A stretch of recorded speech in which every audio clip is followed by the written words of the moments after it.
bienvenidos a Medical Televisión, este espacio dedicado a la familia, a su salud, por supuesto, que es lo más importante. Estamos en vivo por la 91.9 y en dúplex por la pantalla de Multivisión Federal.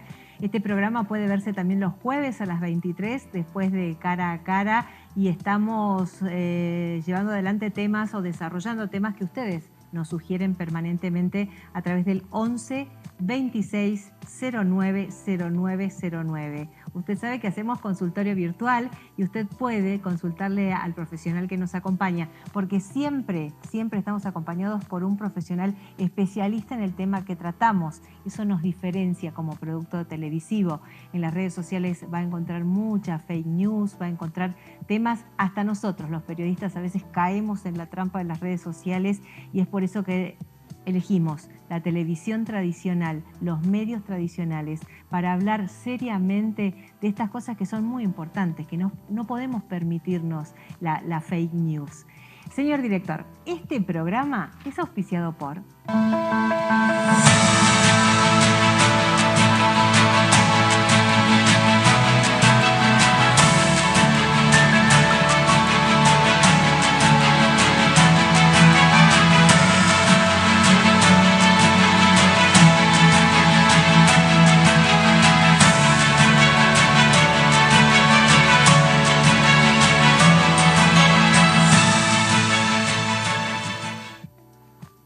Y ya se encuentra con nosotros el doctor José Ignacio Vera. ¿Cómo le va? ¿Cómo está, ¿Cómo doctor? estás, Nora? Mucho gusto conocerte. Gracias por estar acá. Gracias a usted por venir, bueno, por su disposición y su generosidad. Sabemos que ustedes suspenden turnos médicos y están aquí atentos a responder también las inquietudes de la gente. Muchas gracias. Porque hoy vamos a hablar de chequeos médicos preventivos con el doctor, que va a despejarnos todas las dudas.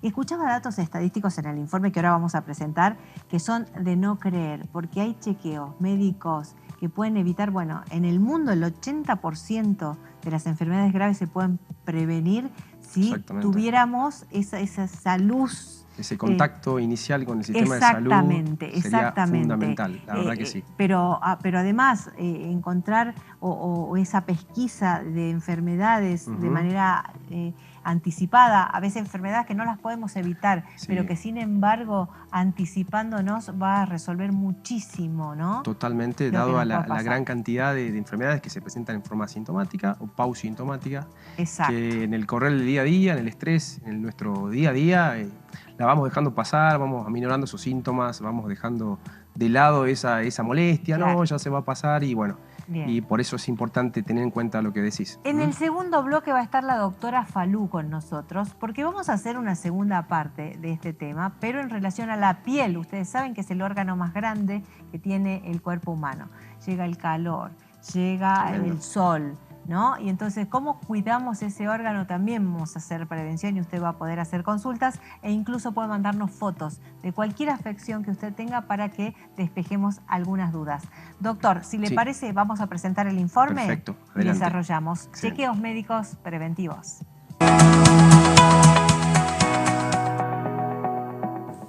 Los chequeos médicos preventivos son revisiones periódicas que podemos hacer para asegurarnos de que todo esté bien con nuestra salud, incluso cuando nos sentimos bien. Estos chequeos permiten detectar enfermedades o problemas en sus etapas iniciales, lo que aumenta las posibilidades de tratarlos de manera efectiva. Los chequeos médicos preventivos varían según la edad, el sexo y el historial familiar. Sin embargo, algunos exámenes comunes son el de sangre, el de presión arterial, de detección de cáncer, exámenes físicos generales. Hay diversas estadísticas que resaltan la importancia de los chequeos médicos preventivos. Según la Organización Mundial de la Salud, hasta el 80% de las enfermedades cardíacas, accidentes cerebrovasculares y diabetes tipo 2 podrían prevenirse mediante la adopción de hábitos saludables y la detección temprana a través de chequeos médicos preventivos. En Estados Unidos, los Centros para el Control y la Prevención de Enfermedades estiman que alrededor del 40% de los casos de cáncer se pueden prevenir o detectar temprano con pruebas de detección como mamografías, colonoscopías y exámenes de piel. Las tasas de supervivencia aumentan significativamente con la detección temprana. Por ejemplo, la tasa de supervivencia a 5 años por el cáncer de mama detectado a tiempo supera el 90%. La hipertensión es conocida como el asesino silencioso porque a menudo no presenta síntomas. Se estima que el 46% de los adultos con hipertensión no la tienen controlada y muchos de ellos ni siquiera saben que la padecen. Las revisiones médicas periódicas pueden ayudar a identificarla y a tratarla, reduciendo el riesgo de enfermedades cardíacas y accidentes cerebrovasculares. La Federación Internacional de Diabetes reporta aproximadamente 550 millones de personas en el mundo con diabetes. Sin embargo, muchas desconocen que tienen prediabetes o diabetes tipo 2, que puede ser identificada mediante un simple análisis de sangre en chequeos preventivos. Un estudio realizado por la Universidad de Harvard sugiere que las inversiones en prevención, incluyendo chequeos médicos, podrían ahorrar millones en costos de atención médica a largo plazo. Por ejemplo, tratar la diabetes en sus primeras etapas es mucho más económico que tratar las complicaciones derivadas de esa enfermedad, como problemas renales o ceguera. Estas estadísticas subrayan la importancia de los chequeos preventivos como una medida no solo para preservar la salud, sino también para reducir los costos asociados con el tratamiento de enfermedades en etapas avanzadas.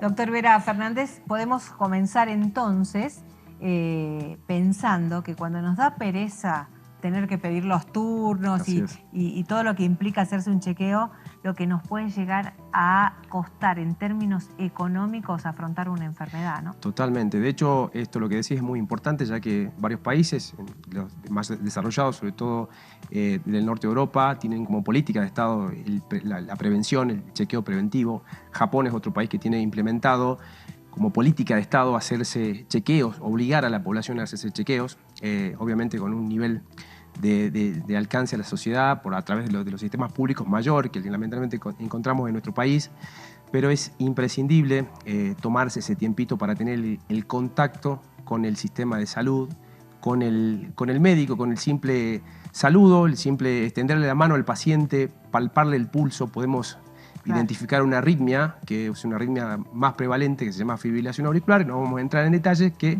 es una de las causas más importantes de accidentes cerebrovasculares en nuestro medio. Claro. Ahora, el simple contacto con la salud. Cuando decimos nos da pereza, bueno, cada vez son más las instituciones médicas que tienen programas, ¿no? A través de los cuales uno puede, en menos tiempo, organizar turnos para hacerse un chequeo general. Exactamente. Pero ¿cuál es la recomendación para el paciente? ¿Tener un médico de cabecera, un médico clínico? ¿A quién pedirle esos chequeos periódicos? Bien, hoy existen diferentes modalidades de chequeo médico. Entre ellas están estandarizados de acuerdo al rango etario del paciente, qué estudios debería hacerse.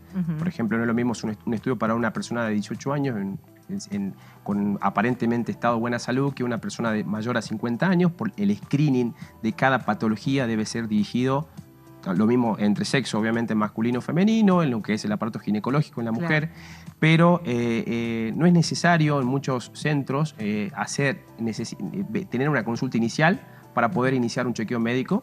Lo importante es objetivar el resultado de todos estos estudios por un profesional. Bien. La lectura luego de realizar todos estos estudios que sea correctamente interpretada por un profesional médico, ya que hoy tenemos la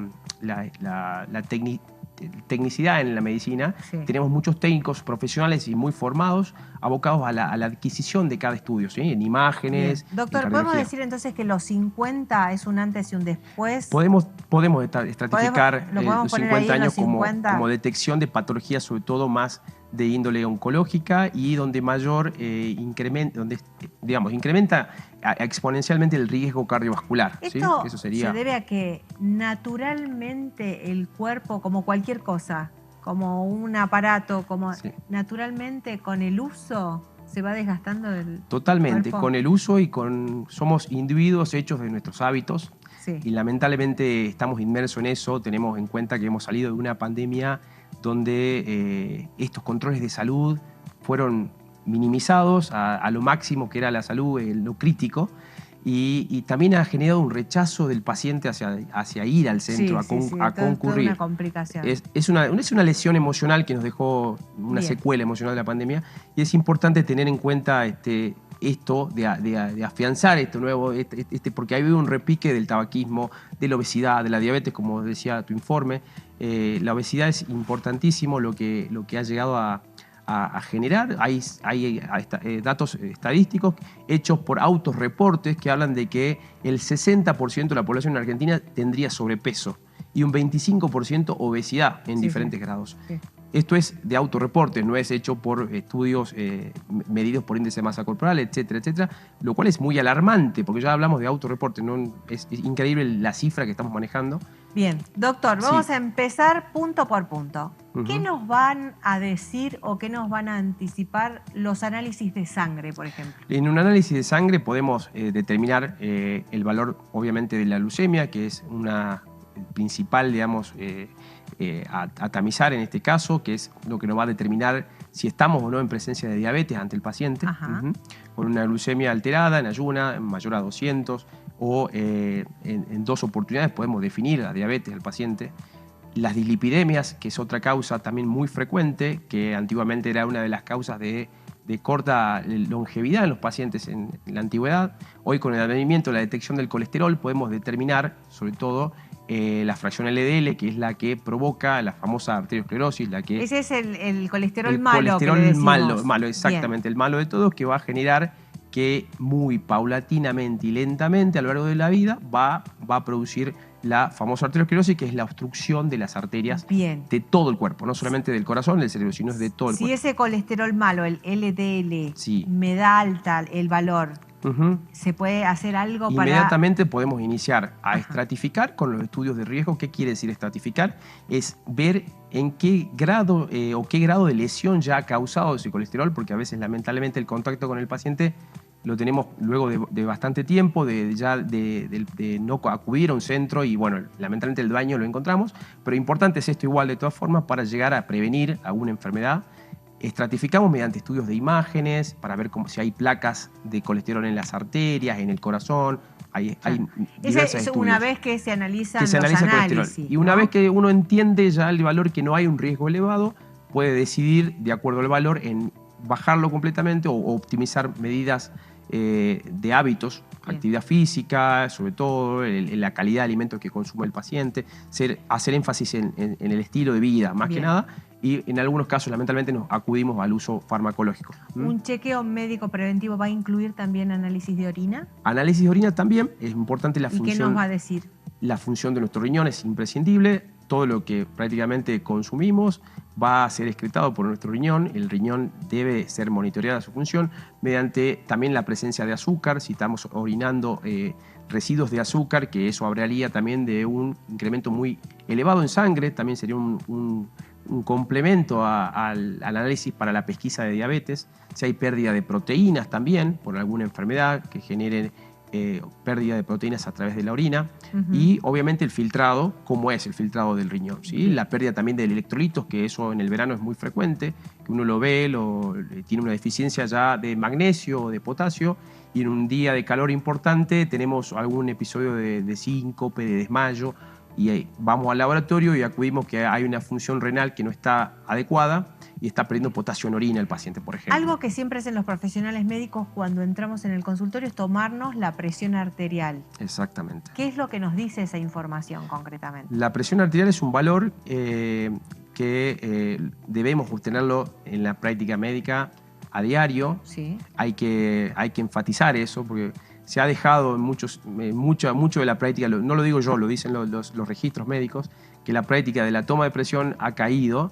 Y eso también está bueno, empoderar al paciente, pedirle al colega que controle la presión de su paciente. No cuesta nada. ¿Por qué es tan importante, doctor? Es importante porque no da síntomas, ¿sí? En el 95% de los casos la hipertensión no genera ningún tipo de síntomas. La mayoría de lo que hablamos en el folclore, como le digo yo, mayoría de nuestros pacientes, que me duele la nuca, que el dolor de cabeza, se ve abocado a la minoría de pacientes que llegan con valores sumamente elevados, por arriba de 200 milímetros de mercurio, que son los pocos casos, pero el paciente que tiene valores alterados y en rango de hipertensión, no tiene ningún síntoma. Doctor, va a parecer básica la pregunta, pero me gustaría que usted me responda. ¿Qué es la presión arterial? O sea, ¿qué es lo que mide o hacia dónde? Lo que se mide a través de la presión arterial es el grado de turgencia de la arteria, ¿sí? Que refleja la fuerza, digamos, de eyección del corazón a través de los vasos sanguíneos. Pero lo que mide directamente el equipo, el esfingomanómetro que tomamos en el brazo, es la turgencia, el estado de con qué fuerza incide la sangre en la pared del vaso. ¿Sí? Bien. Entonces, cuando tengo la presión baja... Es porque no hay tanta fuerza incidiendo sobre la pared del vaso, entonces si lo queremos hacer una analogía, sería colapsable la arteria, sería como una manguera, por así decirlo, de jardín. ¿Sí? Y cuando está bien alta la presión, se pone bien turgente el vaso, como si fuera un cañito de PVC, duro, que no lo podemos achatar, ¿sí? Es una analogía muy rápida como para entender. Sí, claro, porque hablamos permanentemente cuando hablamos de salud de la presión alta o baja y no sabemos qué es eso, ¿de dónde está la presión? Exactamente, es una definición en realidad física de lo que sería la presión arterial sobre las fuerzas tangentes de la sangre a través de la arteria, pero una forma más fácil para entenderlo al público en general. La sangre va más suave cuando es baja y con más fuerza cuando es alta. Exactamente, y esa fuerza puede lacerar, lastimar una arteria, romperla, ¿sí? Y esas son las responsables de los accidentes cerebrovasculares. Primera causa, hipertensión arterial. Segunda causa, fibrilación auricular, que había nombrado hace rato como causa de accidente cerebrovascular en gente joven. Lamentablemente con mucha incapacidad, y es importante la detección mediante un estudio que se llama MAPA, que es importante realizarlo, que se lo puede acceder en los chequeos, que es un estudio que permite monitorear la presión durante las 24 horas del día, ¿sí? Y a veces existe esto, que usted va a la consulta y la presión le da alta porque hay un fenómeno de pudor en el primer contacto inicial con la salud, que nos ponemos un poquito nerviosos y no podemos catalogar a ese paciente que es hipertenso. O al revés, que viene a la consulta y está completamente en valores normales la presión, pero se va al domicilio, tiene un episodio emocional, alguna cuestión, y la presión sube dormido, se va a dormir con la presión alta el paciente. Y lamentablemente muchas veces eso termina en un ACV. Eso se controla con medicación. Eso se controla con medicación. Pero lo importante es la toma para poder llegar al diagnóstico. Si no, como le digo, no va a tener síntomas. Yo estuve de 10, doctor, no tengo nada. Perfecto. No sentía nada. En el caso de la mujer, bueno, eso es común. La presión es común a hombres y mujeres. El análisis de sangre común en hombres y mujeres. En el caso de las mujeres, tenemos que hacer otros tipos de controles, pero periódicos y que no se nos pasen, ¿no? Mamografía. Exactamente, abocado a la parte ginecológica, sobre todo lo que es el control de la prevención del cáncer de cuello uterino, que es a través del Papa Nicolau y la colposcopía, eso es fundamental. Y también acceder en mujeres jóvenes a la ecografía mamaria o, en tal caso, mamografía. Bien. Los análisis de sangre ¿avisan de que podríamos estar en presencia de algún tipo de cáncer o no? Hay marcadores que se piden, que se pueden llegar a pedir si la sospecha es elevada en el paciente. Hay marcadores. ¿En los de rutina no? Los de rutina generalmente nos puede orientar a algún laboratorio alterado, alguna alteración del hemograma, que es la fórmula, digamos, de las células sanguíneas, que pueda llegar a estar alterado, un aumento muy elevado de los glóbulos blancos o una caída muy abrupta de ellos.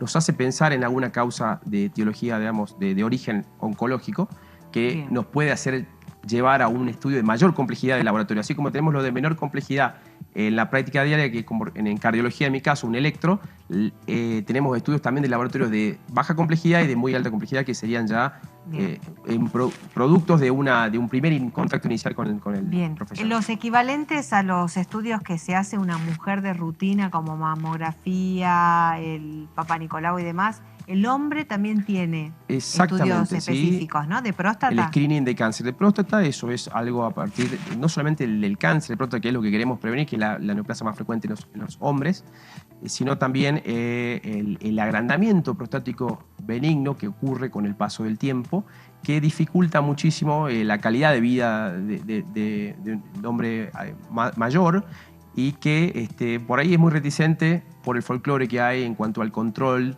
del urólogo y lo que antiguamente llamábamos el tacto rectal y todo este tipo de cosas que hacen por ahí a un folclore que evita el contacto y el diagnóstico oportuno y temprano de esta patología. Bien. Mediante una ecografía hoy también podemos evitar un tacto rectal también, para ver el tamaño de la próstata y ya acercar un diagnóstico. Hay múltiples herramientas hoy que nos permiten llegar a determinar. En sangre también tenemos el famoso antígeno prostático. ¿Hay un control, doctor? Y la señora, el señor en la casa también va a coincidir conmigo, porque cuando hablamos de adultos mayores hay mucha incidencia de quebraduras que no la vemos venir, ¿no?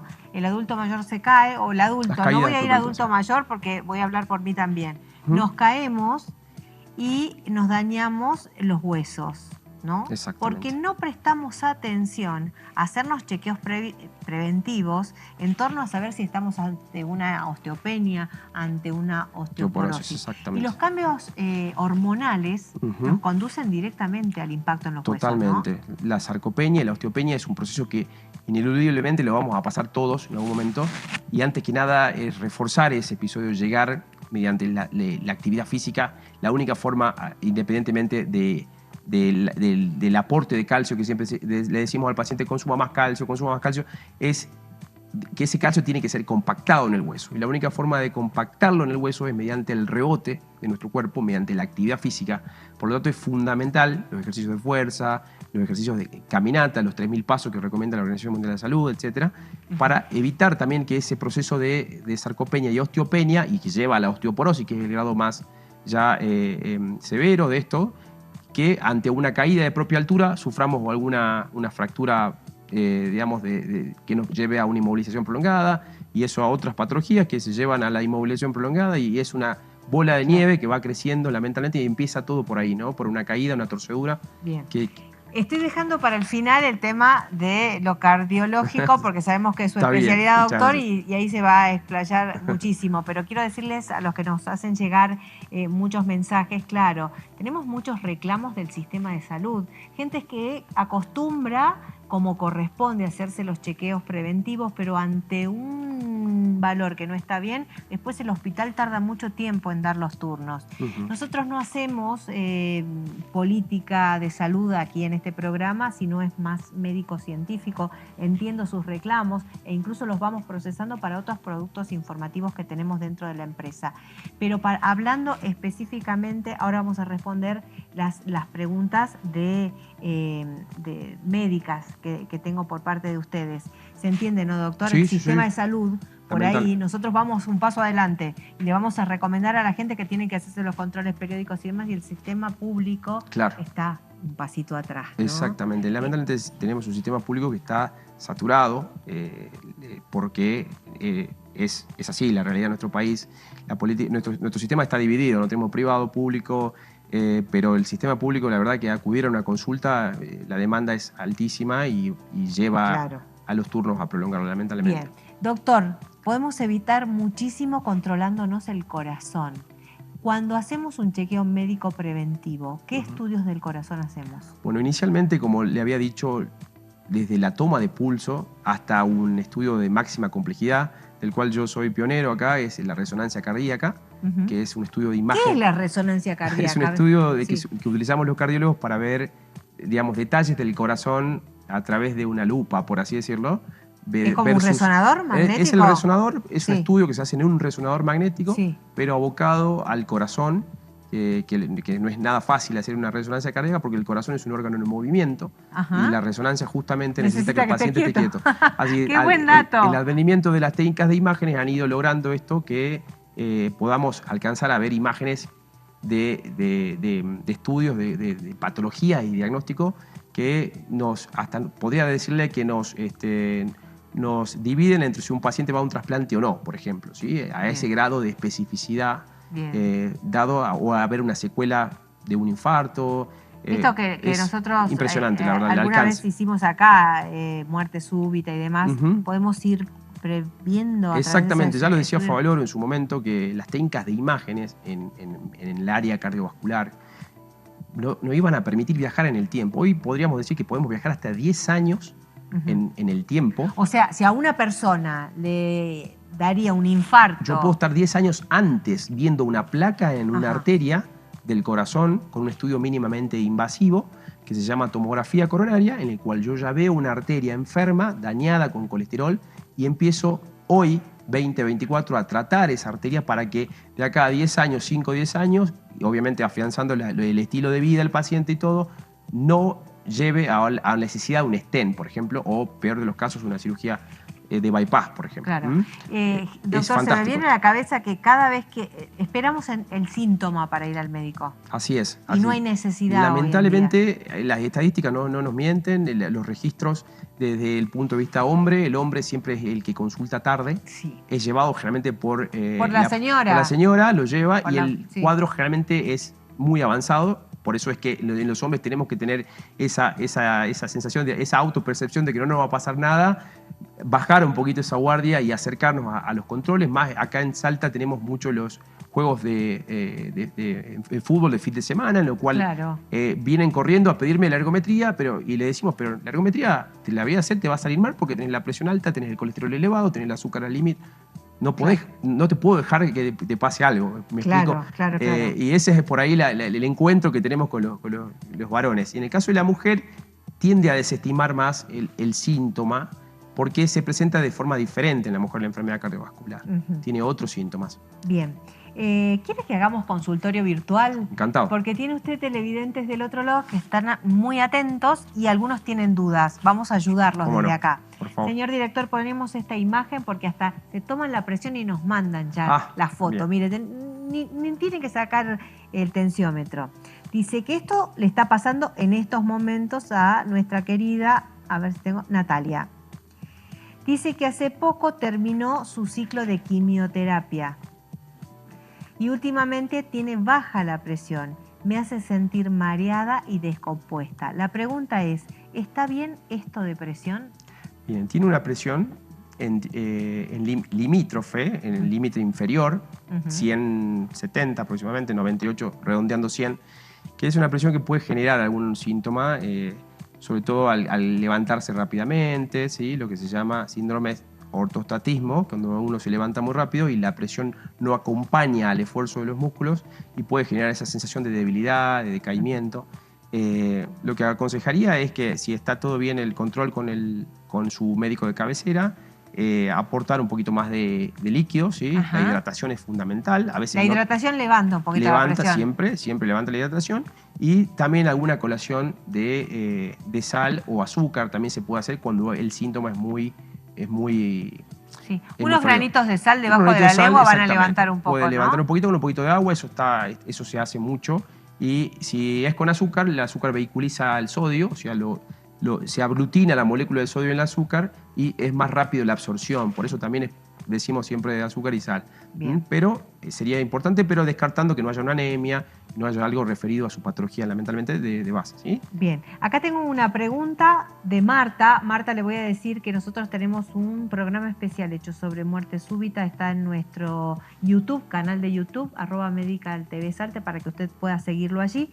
Pero le vamos a preguntar al doctor. Dice, ¿las enfermedades cardíacas son hereditarias? Primera pregunta. La segunda es, ¿qué es una muerte súbita?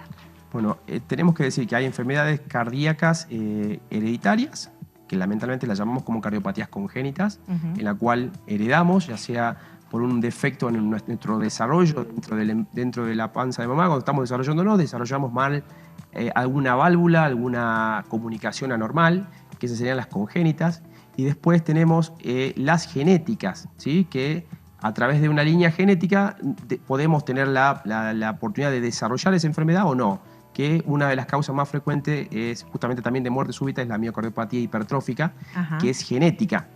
Bien. Y es más frecuente en los varones porque la línea cardiovascular, los genes, tenemos más preponderancia en los varones que las mujeres en cuanto a la herencia genética, porque nuestro papá nos da nuestro cromosoma Y, que es el único que tenemos. Las mujeres tienen 2 cromosomas X, entonces si uno vino con algún grado de desperfecto, tiene uno de auxilio. En cambio, los varones no, tenemos un cromosoma X y uno Y, y si el I está fallado, lamentablemente tenemos muchas chances de desarrollar la enfermedad.